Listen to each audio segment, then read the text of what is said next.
Now, are you growing up with Facebook, Twitter, Instagram, with a life on social media?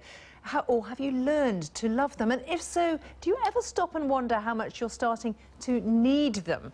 Well, a new novel called Sympathy by Olivia Sudjic looks at some of the obsessions of our age through a narrator called Alice Hare, nicknamed Rabbit, who's rather like Alice tumbling down the rabbit hole into Wonderland. Katie Silver reports. Sympathy is the story of Alice Hare, a lonely 23-year-old who moves to New York from London to escape her claustrophobic mother. Have you ever truly, keenly felt like you don't know who you are?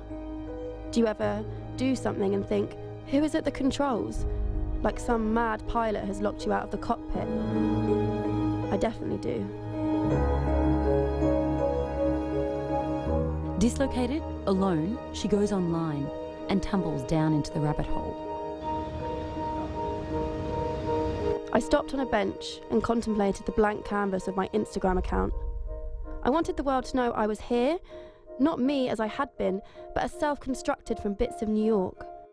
My vision zeroed in on a city made up of little squares. I began popping them like vitamins. She starts following a writer called Mizuko from Japan. She tracks her first online and then face-to-face. She becomes obsessed with the woman and with just always being online.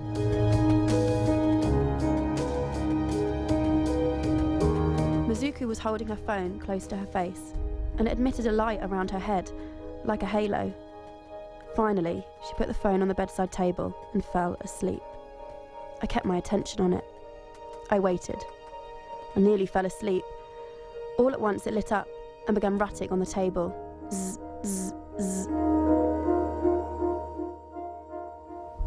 Well, Bryony Hopkins was reading those extracts. You'll have to read Olivia Sudjic's book yourself to find out what goes wrong in this story. But luckily for us, she's here to talk about online obsession. And there's so much in your book, Olivia, about this. You think it's a tool, you think it's a way for you to reach out, but your social media accounts can kind of take you over.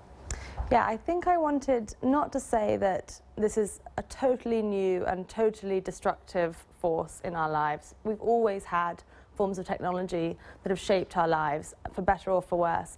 I think what I wanted to look at or to question a bit was the kind of utopian narrative that goes around it, that all this technology, our use of social media, is opening up the world to us and connecting us to people across barriers, across borders, when actually I feel like increasingly it's sort of narrowing our vision, our sense of ourselves, and to look at some of the more potentially destructive aspects of it.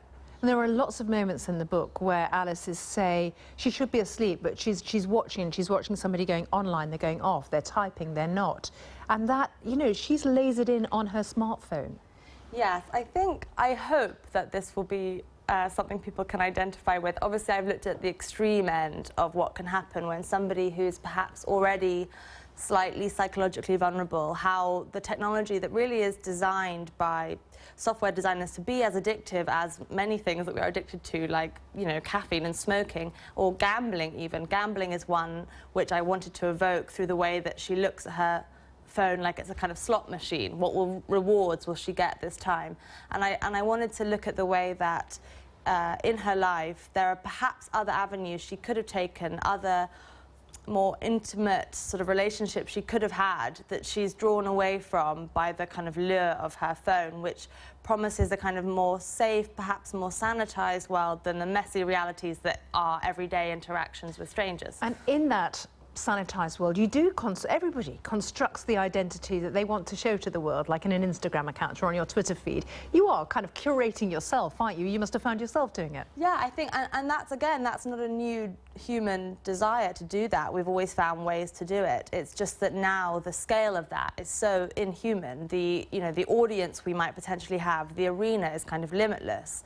And I think that when it gets so, far away from responding to us as a kind of human-sized person who can't move at the speed of light and who can't really, move between rooms, I think that then it gets it makes us almost feel more like like machines perhaps, or certainly more kind of shaped by the technology, then the balance kind of gets out of kilter somehow, I think. So I think at one point you referred to, I think it's the whole internet really, as Pandora's box or Pandora's jar.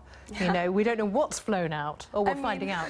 I don't want to sound too much like I kind of wear my little tinfoil hat when I'm at home, but I suppose I do feel like even the creator of the internet, so Tim Berners-Lee, last month, on the eve of the 28th birthday of the internet, which is the same age as me, in fact, he says it's not really lived up to the potential I hoped it would have. When I created it, it was this idea that it would be open, that it would be, you know, this amazing experience for all, but actually it's not quite lived up to that.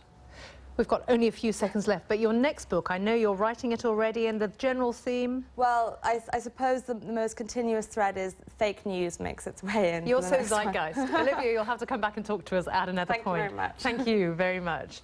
And thank you very much for being with us here on GMT. You can talk to me on Twitter. I am always on Twitter at Philippa BBC. And of course, keep on top of all our stories at bbc.com/news. Goodbye.